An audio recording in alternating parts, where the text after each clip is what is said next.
پاکستان مٹنے کے لیے مارز وجود میں نہیں آیا، یہ قیامت تک قائم رہنے کے لیے مارز وجود میں آیا ہے، اور اللہ تعالیٰ نے اس ملک کی حفاظت کرنی ہے۔ اس کو مٹانے والے آپ مٹ جائیں گے۔ بابا اشفاق نے وہ زاویہ نامی کتاب میں لکھا ہے کہ پاکستان کی مثال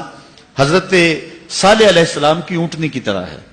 یہ پاکستان ایک معجزے سے مارز وجود میں آیا، معجزے سے قائم ہے، اور جس نے اس کی تقدیر سے کھیلنے کی کوشش کی وہ خود مٹا دیا جائے گا، اس کا نام و نشان مٹ جائے گا۔ اور آپ ماضی بھی جانتے ہیں اور مستقبل میں بھی آپ دیکھیں گے کہ جس نے بھی اس ملک کو جو ہے وہ دیدہ اور نادیدہ جس طرح سے بھی نقصان پہنچانے کی کوشش کی وہ مٹا دیا جائے گا، برباد کر دیا جائے گا، اور یہ وطن، یہ پاکستان، یہ ملک قیامت تک مارز وجود میں رہے گا۔ اور اللہ تعالیٰ نے ہمیں جو میزائل سسٹم دیا ہے، حضور علیہ السلام نے فرمایا تھا کہ جو ہے وہ تمہاری طاقت تیروں سے ہے، اور اس دور کے سب سے بڑے تیر جو ہیں وہ میزائل ہیں۔ اللہ نے پاکستان کو جو میزائل سسٹم دیا ہوا ہے، یہ میں آپ کو بتاؤں، اللہ بھلا کرے ڈاکٹر قدیر کا، اللہ بھلا کرے ڈاکٹر سمر مبارک اور ان لوگوں کا جنہوں نے پاکستان کو مضبوط کیا۔ ان حالات کے اندر یہ کیوں پاکستان کے اوپر حملہ نہیں کرتے ہیں؟ پاکستان کا جو میزائل سسٹم ہے اللہ کے فضل پہ دنیا کا سب سے فاسٹ سسٹم ہے، اور اتنا فاسٹ سسٹم کسی ملک کے پاس موجود نہیں ہے، میزائل سسٹم جو پاکستان کے پاس موجود ہے۔ یہ پاکستان کی طرف آنکھ اٹھا کر دیکھے تو صحیح، ہم بڑے کچے اڑا کے رکھ دیں گے انشاءاللہ۔ وہ اپنے مضبوط بنکروں کے اندر بھی مضبوط نہیں رہیں گے، انہیں پتہ ہے اس بات کا۔ اللہ تعالیٰ نے پاکستان کو وہ تیر دیا ہے جس کا حضور نے فرمایا تھا کہ تمہارے تیروں سے تمہاری قوت ہے، تو یہ تیر اللہ نے پاکستان کو دیے ہوئے ہیں۔ ہمارے پاس غوری بھی موجود ہے، ہمارے پاس جو ہے وہ حتف بھی موجود ہے، اور ہمارے پاس جو ہے وہ دیگر جو ہے وہ موجود ہیں، اور انشاءاللہ ابھی ان کو ہمارا ماضی یاد نہیں ہے، ابھی یہ ہمارے مجاہدوں کی ان کہانیوں کو بھول گئے ہوئے ہیں۔ تمہیں شوق ہے تو پورا کر لو، جب تم جنگ شروع کرو گے، شروع تم کریں گے، پھر ختم ہماری مرضی سے انشاءاللہ ہوگی، تمہیں بھاگنے کے لیے کوئی جگہ ہی نہیں ملے گی۔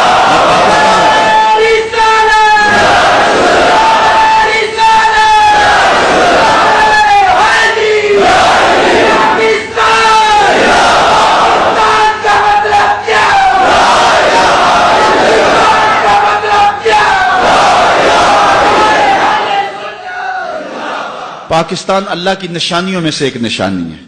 اس ملک کی قدر کرو، اس کی مٹی کو پاکیزہ جانو۔ اللہ تعالیٰ جل شانہ میرے وطن کی حفاظت فرمائے، میرے ملک کے چپے چپے کو اپنی حفاظت اور اپنی امان میں رکھے، اور انشاءاللہ اللہ کے فضل سے یہ ملک خیر سے رہے گا۔ اللہ تعالیٰ نے ہمیں مضبوط آرمی عطا فرمائی ہوئی ہے، ہم ایٹمی صلاحیتوں سے مالا مال ہیں، ہمارے پاس جو ہے وہ جدید میزائل سسٹم موجود ہے، اور سب سے بڑھ کے بات اللہ تعالیٰ نے ہمیں حرارت جذبوں کی جو دی ہے یہ کسی قوم کے پاس نہیں ہے۔ یہ تیروں سے، یہ تلواروں سے نہیں ڈرتے، یہ جو ہے وہ موت سے نہیں ڈرتے، یہ حضور علیہ السلام کے نام پہ سب کچھ قربان کرنے کے لیے تیار ہیں۔ پاکستان کی تاریخ گواہ ہے، 65 کی جنگ کے اندر قوم نے جو چونڈا کے محاذ پہ جرأت کے اور مظاہرے کیے تھے، دنیا کی تاریخ کے اندر کوئی ایسی مثال تو دکھاؤ ہے، تو اللہ تعالیٰ نے اس قوم کو وہ جرأتیں عطا فرمائی، یہ سب سے بڑا ہتھیار ہے، اور جس سے وہ ڈرتے ہیں، اور وہ فحاشی، عریانی، بے حیائی اور مختلف ذرائع کے ساتھ ہم سے وہ جذبہ چھیننا چاہتے ہیں۔ دشمن کے اس وار کو خاص طور پہ سمجھیں، اپنی نسلوں کی حفاظت کریں، نوجوانوں کو دو قومی نظریے کا شعور دیں، اور نوجوانوں کے اخلاق اور ان کے کردار کی حفاظت کریں۔ یہ نوجوان ہی ہمارا اثاثہ ہے۔ نوجوانوں، میں تمہیں پکارتا ہوں اور تمہیں کہتا ہوں، اس وطن کی باغ ڈور تم نے سنبھالنی ہے۔ اپنی نظروں کی پاکیزگی کا خیال کرو، اپنی سوچوں کو پر نور کرو، اور اپنی زندگی کو جو ہے وہ روشن کر لو، اچھی تعلیم حاصل کرو، اپنے کردار کو خوبصورت کرو۔ کل انشاءاللہ تمہارے کندھوں پر ہی اس ملک کا بوجھ آنا ہے، اور ہر فرد ہے ملت کے مقدر کا ستارہ، اس لیے پوری قوت کے ساتھ تیاری کرو۔ اللہ تعالیٰ جل شانہ نے اس ملک سے نہ صرف اس ملک کے لیے حالات بہتر ہونے ہیں، بلکہ اس ملک نے پورے عالم اسلام کی قیادت کرنی ہے۔ یعنی صرف آج تو ہمیں اس ملک کے لیے کوئی لیڈر نہیں مل رہا، ایک وقت آنا ہے جس کی نشاندہی کی گئی ہے، اس ملک سے جو لیڈر اٹھے گا وہ صرف پاکستان کی نہیں، پوری دنیا کی عالمی قیادت جو ہے وہ یہ ملک کرے گا، اور انشاءاللہ حالات پیدا ہو رہے ہیں۔ دنیا کے اوپر اگر نام رہے گا تو میرے محمد عربی کا رہے گا۔ پہلی بات تو یہ کہ اس دھرتی سے حضور علیہ السلام کو خاصی محبت اور انس تھا۔ ایک روایت جس کو امام حاکم نے اپنی مستدرک میں روایت کیا ہے کہ آقا کریم علیہ الصلوۃ والسلام کو اس دھرتی سے، اس جگہ سے جو پیار کی کہانی ہے، اس کو حضرت اقبال نے ایک جگہ بیان کیا کہ میرے عرب کو آئی ٹھنڈی ہوا جہاں سے، میرا وطن وہی ہے میرا وطن وہی ہے۔ تو حضرت علی روایت کرتے ہیں اطیب ریح فی الارض الہند، سب سے مقدس خوشبو جو محسوس کی گئی وہ ہند کی خوشبو تھی، سب سے زیادہ طیب اور ستھری، اور یقیناً اس دھرتی سے ہی غزوہ ہند لڑا جائے گا جس کی بشارت میرے اور آپ کے آقا و مولا حضور نبی رحمت صلی اللہ علیہ وسلم نے دی۔ کتب احادیث کے اندر کتاب الجہاد میں باب غزوۃ الہند موجود ہے، جس میں مختلف احادیث میں مختلف اصحاب سے مروی روایات موجود ہیں، اور ان میں اس غزوے کی بشارت دی ہے، بلکہ اس کو بہترین غزوہ قرار دیا گیا ہے۔ حضرت ابو ہریرہ رضی اللہ تعالیٰ عنہ فرماتے ہیں وعدنا رسول اللہ صلی اللہ علیہ وسلم غزوۃ الہند، حضور علیہ السلام نے ہم سے غزوہ ہند کا وعدہ فرمایا ہے۔ اور اب حضرت ابو ہریرہ کے اپنے لفظ سنیے، فَإِنْ أَدْرَكْتُهَا أُنْفِقُ فِيهَا نَفْسِي وَمَالِي، کہا اگر میں اس غزوے کو پالوں تو میں اپنا سارا مال اور جان قربان کر دوں، اور اگر وَإِنْ قُتِلْتُ كُنْتُ أَفْضَلَ الشُّهَدَاء، اور اگر میں شہید کر دیا جاؤں تو پھر میں افضل الشہداء کہلاؤں۔ یہ حضرت ابو ہریرہ رضی اللہ تعالیٰ عنہ کی آرزو ہے۔ اور دوسری روایت حضرت ثوبان مولا رسول اللہ صلی اللہ علیہ وسلم، حضور کے غلام حضرت ثوبان سے مروی ہے، قال قال رسول اللہ صلی اللہ علیہ وسلم، کہتے ہیں رسول کریم صلی اللہ علیہ وآلہ وسلم نے ارشاد فرمایا اصابتان من امتی احرزہم اللہ من النار، میری امت کے دو گروہ ہیں جن کو اللہ نے جہنم کی آگ سے آزاد کر دیا ہوا ہے۔ وہ دو گروہ کون کون سے ہیں؟ اصابت تغزو الہند و اصابت تکون مع عیسی ابن مریم، کہا ایک وہ گروہ جو ہند میں غزوے میں شامل ہوگا، اور دوسرا وہ گروہ کے جو حضرت عیسیٰ علیہ السلام کے ساتھ دجال کے مقابلے میں لڑے گا۔ ان دو گروہوں کو اللہ نے جہنم کی آگ سے آزاد کر دیا ہوا ہے۔ میں فیصل آباد میں گفتگو کر رہا تھا تو مجھے ایک نوجوان نے کہا کہ یہ غزوہ کیسے ہوگا؟ غزوہ تو ہوتا جس میں حضور شریک ہو، تو جس میں حضور شریک نہیں ہوتے تھے تو ان جنگوں کو سریہ کہا جاتا تھا، تو یہ غزوہ کیسا ہوگا جبکہ قرب قیامت میں ہوگا؟ تو میں نے کہا یہ غزوہ اس معنی میں ہوگا کہ حضور علیہ الصلوۃ والسلام کی روحانی تائید اور آقا کریم علیہ الصلوۃ والسلام کی روحانی شرکت اس غزوے میں ہوگی، اور حضور خود قیادت فرمائیں گے۔ اور آقا کریم علیہ الصلوۃ والسلام نے اس وطن کے ساتھ اپنی محبتوں کو، اپنے پیار کو کئی مواقع پہ ظاہر فرمایا ہے۔ جن دنوں کے اندر 65 کی جنگ لڑی گئی ہے، کچھ لوگ جو مدینہ المنورہ میں حضور کے روضے کے آس پاس جھاڑو دیتے ہیں، انہوں نے باقاعدہ خواب دیکھے جو بعد میں بیان کیے اور پاکستان کے مختلف جرائد اور اخبارات میں چھپے کہ 5 لوگ مواجہ شریف سے روضہ انور سے نکل رہے ہیں اور جنگی لباس پہنا ہوا ہے۔ تو عرض کی گئی، انہوں نے کہا کہ حضور آپ اس وقت ہنگامی حالات میں کہاں جا رہے ہیں؟ تو ارشاد فرمایا کہ پاکستان پر انڈیا نے حملہ کر دیا، میں مدد کے لیے جا رہا ہوں۔ اور پھر یہ بات پاکستان کی عسکری تاریخ کا عجوبہ ہے کہ صرف 30 سیکنڈ کے اندر، آدھے منٹ کے اندر 65 میں ہم نے انڈیا کے 3 جہاز گرائے تھے، صرف 30 سیکنڈ کے اندر 3 جہاز مار گرائے تھے۔ کیا یہ ہماری توپوں کا کمال تھا یا محمد عربی کی نگاہوں کا کمال تھا؟ اس لیے میں کہتا ہوں کہ پاکستان جو ہے یہ مٹنے کے لیے مارز وجود میں نہیں آیا، حضور کی نگاہ فیض سے قیامت تک قائم رہنے کے لیے مارز وجود میں آیا۔ پہلی بات تو یہ کہ اس دھرتی سے حضور علیہ السلام کو خاصی محبت اور انس تھا۔ ایک روایت جس کو امام حاکم نے اپنی مستدرک میں روایت کیا ہے کہ آقا کریم علیہ الصلوۃ والسلام کو اس دھرتی سے، اس جگہ سے جو پیار کی کہانی ہے، اس کو حضرت اقبال نے ایک جگہ بیان کیا کہ میرے عرب کو آئی ٹھنڈی ہوا جہاں سے، میرا وطن وہی ہے، میرا وطن وہی ہے۔ تو حضرت علی روایت کرتے ہیں اطیب ریح فی الارض الہند، سب سے مقدس خوشبو جو محسوس کی گئی وہ ہند کی خوشبو تھی، سب سے زیادہ طیب اور ستھری، اور یقیناً اس دھرتی سے ہی غزوہ ہند لڑا جائے گا جس کی بشارت میرے اور آپ کے آقا و مولا حضور نبی رحمت صلی اللہ علیہ وسلم نے دی۔ کتب احادیث کے اندر کتاب الجہاد میں باب غزوۃ الہند موجود ہے، جس میں مختلف احادیث میں مختلف اصحاب سے مروی روایات موجود ہیں، اور ان میں اس غزوے کی بشارت دی ہے، بلکہ اس کو بہترین غزوہ قرار دیا گیا ہے۔ حضرت ابو ہریرہ رضی اللہ تعالیٰ عنہ فرماتے ہیں وعدنا رسول اللہ صلی اللہ علیہ وسلم غزوۃ الہند، حضور علیہ السلام نے ہم سے غزوہ ہند کا وعدہ فرمایا ہے۔ اور اب حضرت ابو ہریرہ کے اپنے لفظ سنیے،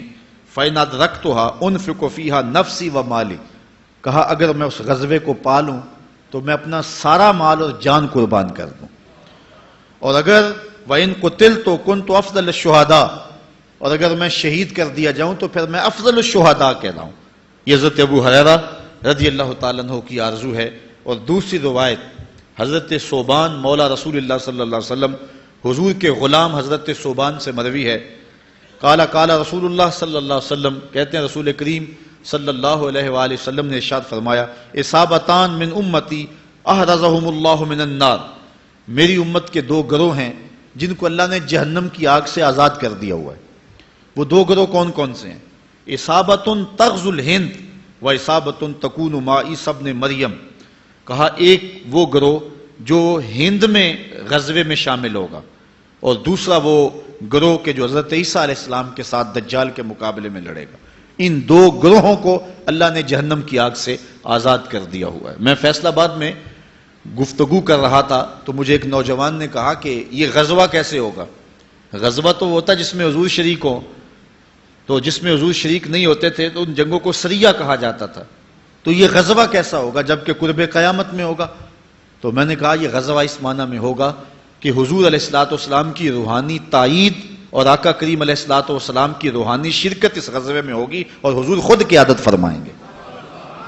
اور آقا کریم علیہ الصلوۃ والسلام نے اس وطن کے ساتھ اپنی محبتوں کو، اپنے پیار کو کئی مواقع پہ ظاہر فرمایا ہے۔ جن دنوں کے اندر 65 کی جنگ لڑی گئی ہے، کچھ لوگ جو مدینہ المنورہ میں حضور کے روزے کے آس پاس جھاڑو دیتے ہیں، انہوں نے باقاعدہ خواب دیکھے جو بعد میں بیان کیے اور پاکستان کے مختلف جرائد اور اخبارات میں چھپے کہ 5 لوگ مواجہ شریف سے روضہ انور سے نکل رہے ہیں اور جنگی لباس پہنا ہوا ہے۔ تو عرض کی گئی، انہوں نے کہا کہ حضور آپ اس وقت ہنگامی حالات میں کہاں جا رہے ہیں؟ تو ارشاد فرمایا کہ پاکستان پر انڈیا نے حملہ کر دیا، میں مدد کے لیے جا رہا ہوں۔ اور پھر یہ بات پاکستان کی عسکری تاریخ کا عجوبہ ہے کہ صرف 30 سیکنڈ کے اندر، آدھے منٹ کے اندر 65 میں ہم نے انڈیا کے 3 جہاز گرائے تھے۔ صرف 30 سیکنڈ کے اندر 3 جہاز مار گرائے تھے۔ کیا یہ ہماری توپوں کا کمال تھا یا محمد عربی کی نگاہوں کا کمال تھا؟ اس لیے میں کہتا ہوں کہ پاکستان جو ہے یہ مٹنے کے لیے معرض وجود میں نہیں آیا، حضور کی نگاہ فیض سے قیامت تک قائم رہنے کے لیے معرض وجود میں آیا۔ انڈیا کو بڑا شوق ہے کہ آج میری پشت کے اوپر امریکہ کا ہاتھ آ گیا ہے اور جو میں چاہوں کر لوں، وہ ہمیں آنکھیں دکھا رہا ہے، اور اس کی دوسری جو ہے وہ آشیروادی اور اس کی خوشی کا سبب یہ ہے کہ پاکستان کے اوپر جو تخت و تاج کے مالکان بیٹھے ہوئے ہیں وہ انتہائی بزدل اور کمزور ہیں، اس لیے یہ وہ آئیڈیل حالات سمجھتا ہے پاکستان کو جو ہے وہ مٹانے کے لیے۔ سب سے بڑا ڈر اس کو ہمارے ایٹم بم سے ہے، اور اللہ تعالیٰ نے ہمیں جو میزائل سسٹم دیا ہے، حضور علیہ السلام نے فرمایا تھا کہ جو ہے وہ تمہاری طاقت تیروں سے ہے، اور اس دور کے سب سے بڑے تیر جو ہیں وہ میزائل ہیں، اور پوری دنیا کے اوپر یہ بات میں آپ کو بتاؤں، جھکنے کی یہ ہمارے حکمران تو بے غیرت ہیں، یہ تو جو ہے وہ بدبخت اور بد نصیب اور بزدل اور مغرب کے ایجنٹ ہیں، اس لیے یہ بات نہیں کرتے۔ اللہ نے پاکستان کو جو میزائل سسٹم دیا ہوا ہے، یہ میں آپ کو بتاؤں، اللہ بھلا کرے ڈاکٹر قدیر کا، اللہ بھلا کرے ڈاکٹر سمر مبارک اور ان لوگوں کا جنہوں نے پاکستان کو مضبوط کیا۔ ان حالات کے اندر یہ کیوں پاکستان کے اوپر حملہ نہیں کرتے ہیں؟ پاکستان کا جو میزائل سسٹم ہے اللہ کے فضل پہ دنیا کا سب سے فاسٹ سسٹم ہے،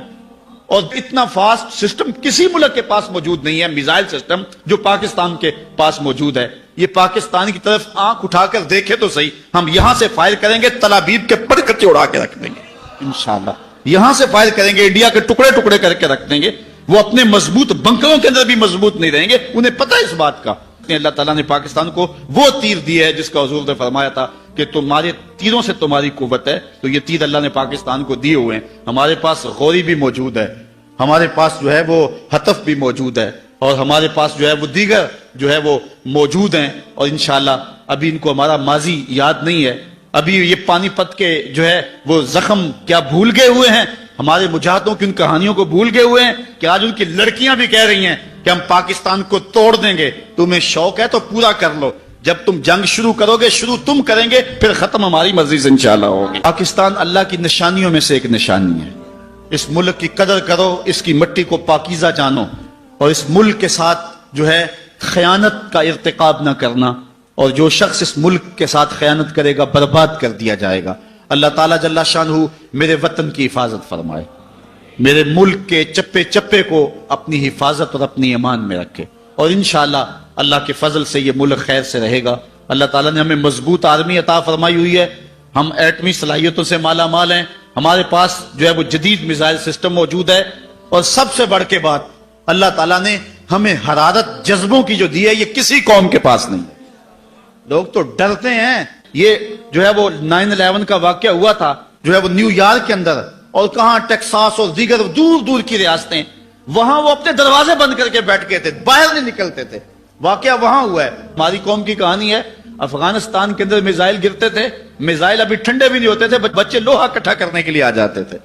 یہ جذبے ہیں ان قوموں کے اندر، یہ تیروں سے، یہ تلواروں سے نہیں ڈرتے، یہ جو ہے وہ موت سے نہیں ڈرتے، یہ حضور علیہ السلام کے نام پہ سب کچھ قربان کرنے کے لیے تیار ہیں۔ پاکستان کی تاریخ گواہ ہے، 65 کی جنگ کے اندر قوم نے جو چونڈا کے محاذ پہ جرأت کے اور مظاہرے کیے تھے، دنیا کی تاریخ کے اندر کوئی ایسی مثال تو دکھاؤ ہے۔ تو اللہ تعالیٰ نے اس قوم کو وہ جرأتیں عطا فرمائی، یہ سب سے بڑا ہتھیار ہے، اور جس سے وہ ڈرتے ہیں، اور وہ فحاشی، عریانی، بے حیائی اور مختلف ذرائع کے ساتھ ہم سے وہ جذبہ چھیننا چاہتے ہیں۔ دشمن کے اس وعد کو خاص طور پہ سمجھیں، اپنی نسلوں کی حفاظت کریں، نوجوانوں کو دو قومی نظریے کا شعور دیں، اور نوجوانوں کے جو ہے وہ اخلاق اور ان کے کردار کی حفاظت کریں۔ یہ نوجوان ہی ہمارا اثاثہ ہے۔ نوجوانوں، میں تمہیں پکارتا ہوں اور تمہیں کہتا ہوں، اس وطن کی باغ ڈور تم نے سنبھالنی ہے۔ اپنی نظروں کی پاکیزگی کا خیال کرو، اپنی سوچوں کو پر نور کرو، اور اپنی زندگی کو جو ہے وہ روشن کر لو، اچھی تعلیم حاصل کرو، اپنے کردار کو خوبصورت کرو۔ کل انشاءاللہ تمہارے کندھوں پر ہی اس ملک کا بوجھ آنا ہے، اور ہر فرد ہے ملت کے مقدر کا ستارہ، اس لیے پوری قوت کے ساتھ تیاری کرو۔ اللہ تعالیٰ جل شانہ نے اس ملک سے نہ صرف اس ملک کے لیے حالات بہتر ہونے ہیں، بلکہ اس ملک نے پورے عالم اسلام کی قیادت کرنی ہے۔ یعنی صرف آج تو ہمیں اس ملک کے لیے کوئی لیڈر نہیں مل رہا، ایک وقت آنا ہے جس کی نشاندہی کی گئی ہے غزوہ ہند کے وقت۔ اس ملک سے جو لیڈر اٹھے گا وہ صرف پاکستان کی نہیں، پوری دنیا کی عالمی قیادت جو ہے وہ یہ ملک کرے گا، اور انشاءاللہ حالات پیدا ہو رہے ہیں۔ یہ رشیا کو کہتا تھا اس سرخ ریچھ کو بھی روکا جا سکتا ہے، لیکن آج وہ ماسکو میں پناہ ڈھونڈ رہا ہے، اور اس کو وہاں بھی پناہ نہیں مل رہی ہے۔ اور آپ دیکھیں گے کہ امریکہ بھی کبھی ٹکڑے ٹکڑے ہو جائیں گے۔ اقبال نے کہا تھا، تمہاری تہذیب آپ اپنے خنجر سے خودکشی کرے گی، شاخ نازک پہ جو آشیانہ بنے گا ناپائیدار ہوگا۔ جو اس شاخ پہ آشیانہ بنتا وہ ہمیشہ قائم نہیں رہتا۔ دنیا کے اوپر اگر نام رہے گا تو میرے محمد عربی کا رہے گا۔ پاکستان مٹنے کے لیے مارز وجود میں نہیں آیا، یہ قیامت تک قائم رہنے کے لیے مارز وجود میں آیا ہے، اور اللہ تعالیٰ نے اس ملک کی حفاظت کرنی ہے۔ اس کو مٹانے والے آپ مٹ جائیں گے۔ بابا اشفاق نے وہ زاویہ نامی کتاب میں لکھا ہے کہ پاکستان کی مثال حضرت صالح علیہ السلام کی اونٹنی کی طرح ہے۔ یہ پاکستان ایک معجزے سے مارز وجود میں آیا، معجزے سے قائم ہے، اور جس نے اس کی تقدیر سے کھیلنے کی کوشش کی وہ خود مٹا دیا جائے گا، اس کا نام و نشان مٹ جائے گا۔ اور آپ ماضی بھی جانتے ہیں اور مستقبل میں بھی آپ دیکھیں گے کہ جس نے بھی اس ملک کو جو ہے وہ دیدہ اور نادیدہ جس طرح سے بھی نقصان پہنچانے کی کوشش کی، وہ مٹا دیا جائے گا، برباد کر دیا جائے گا، اور یہ وطن، یہ پاکستان، یہ ملک قیامت تک مارز وجود میں رہے گا۔ لیکن اس موقع پہ میں ایک اور بات کرنا چاہوں گا کہ وہ 11 لوگ جو خفیہ طور پہ جو ہے وہ پاکستان کا پاسپورٹ رکھنے کے باوجود اسرائیل گئے ہیں، اور یہ خبریں گھوم رہی ہیں، ان کے مکروہ چہرے جو ہیں وہ بے نقاب ضرور کیے جائیں۔ وہ گندے اور غلیظ چہرے ہم دیکھنا چاہتے ہیں کہ ان حالات کے اندر کہ جب بم برس رہے ہیں تو ان سے محبت کی پینگیں بڑھانے کے لیے جو وہاں پہنچے ہیں، قوم غداران وطن کے چہرے دیکھنے کے لیے بےتاب ہے، اور ہماری حکومت سے استدعا ہے کہ وہ اس پر سنجیدگی سے غور کرے۔ اگرچہ یہ صحرا میں اذان کے مترادف ہے، لیکن ہم یہ کہہ رہے ہیں، مسلم حکمرانوں پر دباؤ ڈال کر کے ان کو اس مقدس کاز کے حوالے سے اپنا کردار ادا کرنے کی جو ہے وہ تلقین کرنی چاہیے، اور یہ احتجاج اور اس طرح کے جو بڑے بڑے احتجاج ہو رہے ہیں تو اس کا ضرور ان کے اوپر کچھ نہ کچھ اثر ہوگا، اور یہ چیزیں تسلسل کے ساتھ جاری رہنی چاہیے۔ مصنوعات کے بائیکاٹ کے حوالے سے آج لوگ یہ کہتے ہیں اس سے کیا فرق پڑتا ہے؟ پہلی بات، یہ فرق نہ بھی پڑے ہم پھر بھی کریں گے۔ مجھے یہ بتائیے کہ کسی شخص نے آپ کے ساتھ زیادتی کی ہو، کسی کا کوئی قتل کیا ہو، اور اس کی محلے میں دکان ہو، تو آپ کا مقدمہ بھی ان کے ساتھ چل رہا ہو ابھی، تو کیا آپ اس دکان سے کبھی سودا خریدتے ہیں؟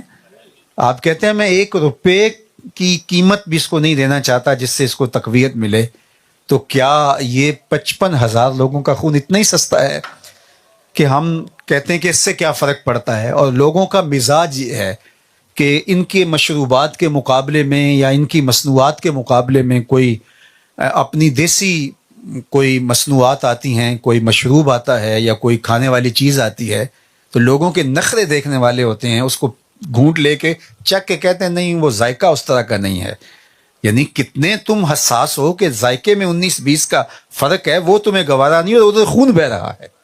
یعنی یہ دیکھیے ہمارا مزاج، اور یہ محض فیشن کے طور پہ ہوتا ہے، ہو سکتا ہے ذائقہ بہتر ہی ہو، لیکن وہ کتنے نخرے سے کہہ رہے وہ ذائقہ نہیں وہ بنا سکے نا۔ اور پھر میں ان تاجروں کو بھی کہوں گا کہ جو بائیکاٹ کے زمانے کے اندر کسی چیز کا شروع کرتے ہیں اور پھر اس کو کمائی کا ذریعہ بنا لیتے ہیں، کمائی ضرور کریں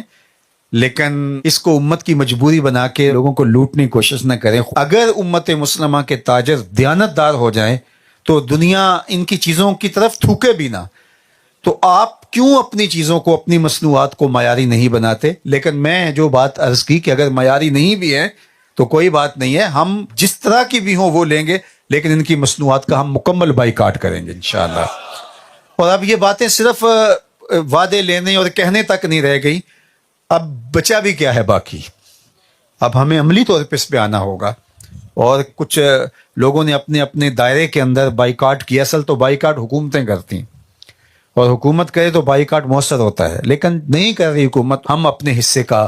کام کریں گے اور جو ہماری ذمہ داری اس کو نبھائیں گے، تو اپنے اپنے دائرے کے اندر اس کی ہم نفی کریں گے۔ اسی طرح مالی نصرت و اعانت اہل غزہ کی اور اہل فلسطین کی، اگرچہ یہ اس وقت میں نے عرض کیا بہت مشکل ہے، پانی کی ایک بوتل پہنچانا بھی ان کی طرف اتنا آسان نہیں ہے، لیکن پھر بھی اچھے راستے ڈھونڈ کر کے جو ہے وہ اس فریضے کو بھی ادا کرنے کی ہمیں کوشش کرنی چاہیے، اور محفوظ اور دیانتدار ہاتھوں کے اندر جو ہے وہ اعانت پیش کرنی چاہیے۔ اور اس مسئلے کا جو مستقل اور پائیدار حل ہے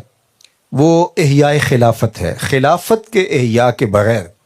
اگر آپ کہیں کہ ہم دنیائے کفر کو جھکا سکتے ہیں تو یہ خیال است و محال است و جنو، ممکن ہی نہیں ہے۔ 72 فرقوں میں ہمیں جو بانٹا گیا ہے اور 57-58 جغرافیائی ٹکڑوں کے اندر ہمیں تقسیم کیا گیا ہے، تو ہماری وحدت کو توڑنے کے لیے تو کیا گیا ہے۔ اگر ہم نظریاتی طور پہ اور جغرافیائی طور پہ اور سیاسی طور پہ متحد ہوتے تو کس طرح میلی آنکھ سے ہماری طرف کوئی دیکھ سکتا تھا؟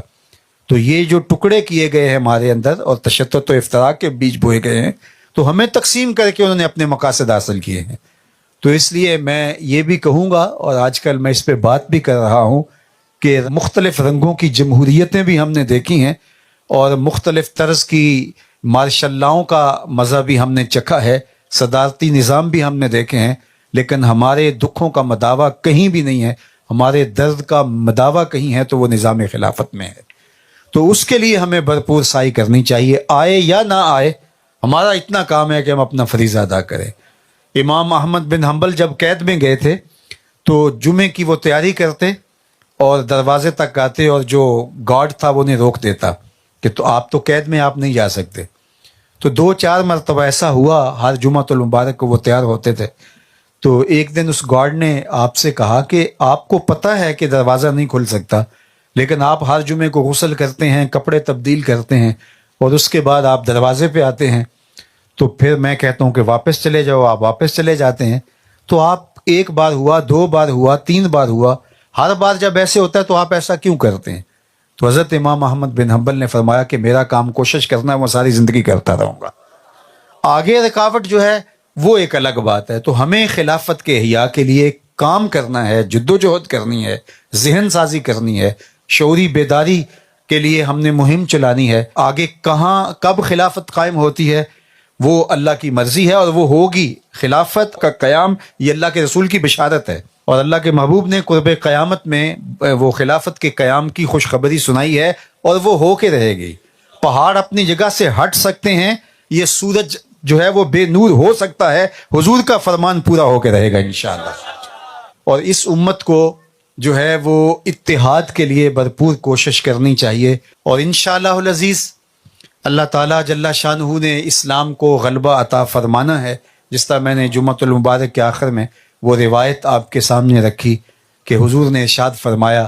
کہ مٹی اور گارے سے بنا ہوا کوئی گھر اور اون اور چمڑے سے بنا ہوا کوئی خیمہ ایسا نہیں بچے گا جہاں کلمۃ الاسلام داخل نہیں ہوگا۔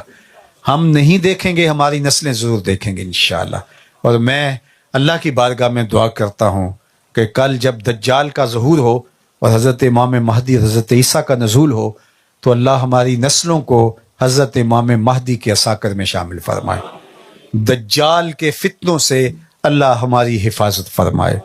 اور آج ہم دجال کے فتنوں سے بچنے کے لیے اپنی وضاقتہ سے لے کے اپنے طرز معاشرت تک اور اپنے انداز حیات سے لے کر اپنے کاروبار تک سب اسلامی اصولوں اور اسلامی ضابطوں کے مطابق مرتب اور منظم کریں،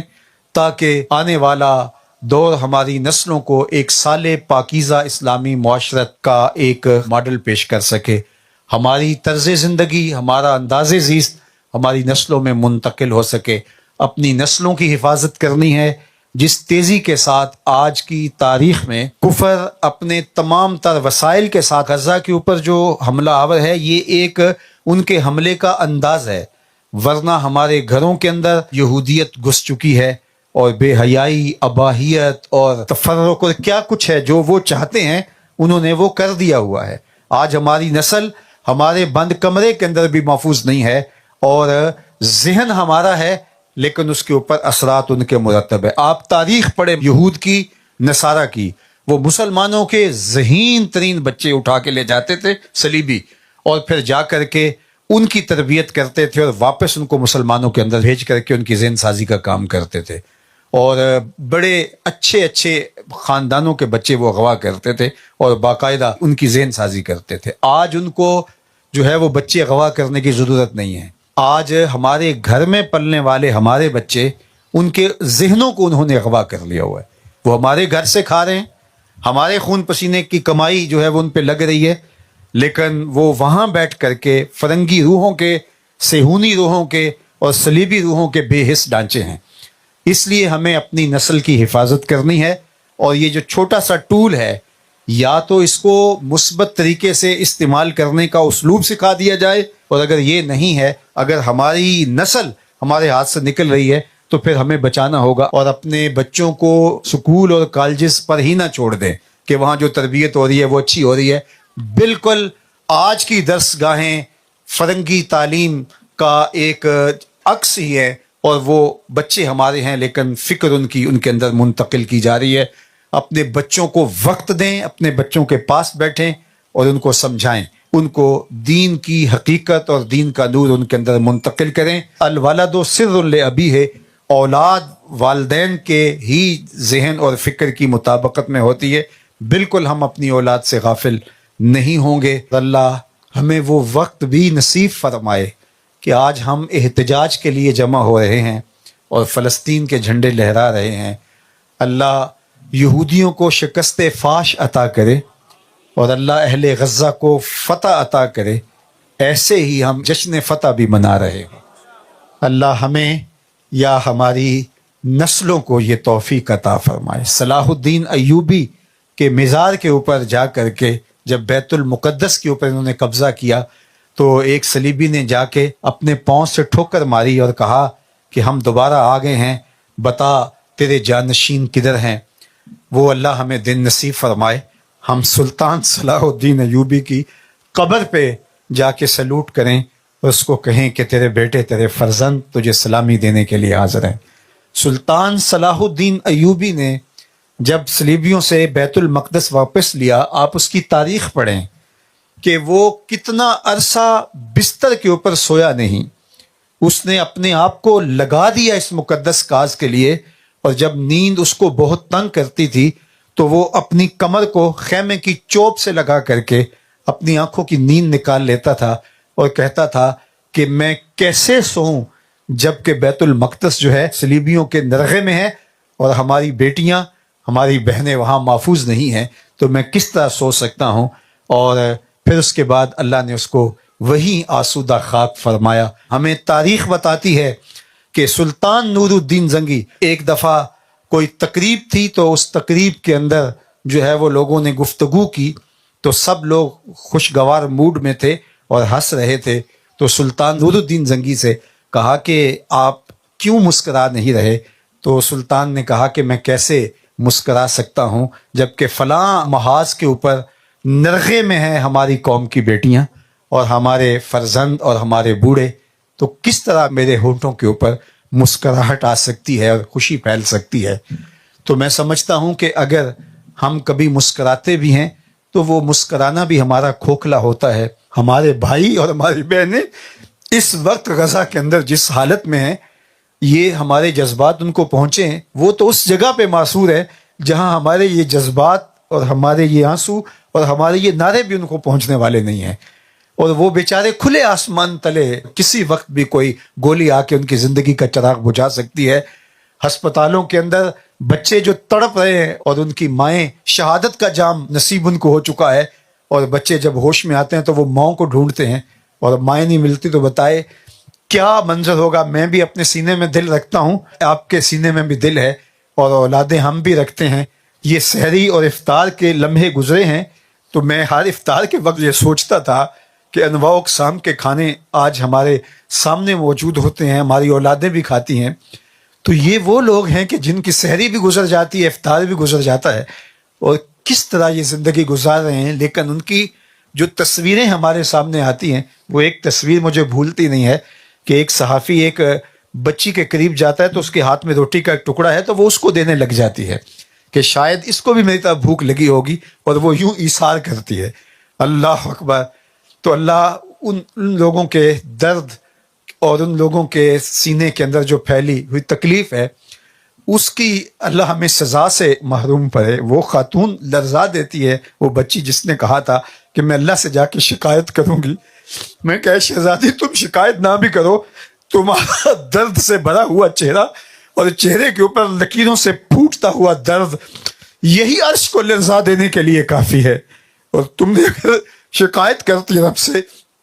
تو یہ کائنات پھٹ جائے گی۔ تو آج اللہ جل شانہ ہمیں ان حالات سے بچائے کہ ہمارے پرامن ملکوں کے اندر بھی ایسے حالات اور اس سے قبل ہم ان کی مدد کے لیے پہنچیں۔ اور میرے اللہ نے جو کہا کہ تمہیں کیا ہو گیا کہ تم ان کمزوروں کی، لاچاروں کی، بچوں، بوڑھوں، جوانوں کی اور ان خواتین کی مدد کو نہیں پہنچتے۔ اور اب تو وہ ایک وقت تھا کہ وہ ایڑیاں اٹھا اٹھا کے پاکستان کی طرف دیکھتے تھے، لیکن اب تو انہوں نے دیکھنا بھی چھوڑ دیا، وہ آسمان کی طرف اللہ کی مدد کا انتظار کر رہے ہیں۔ پاکستان جب ایٹمی طاقت بنا تھا تو مجھے یاد ہے کہ اس وقت سب سے زیادہ خوشی فلسطین میں منائی گئی تھی، اور اس وقت فلسطین کے لوگوں نے یہودیوں کی آنکھوں میں آنکھیں ڈال کے کہا تھا اب ہمیں چھیڑ کے دکھانا،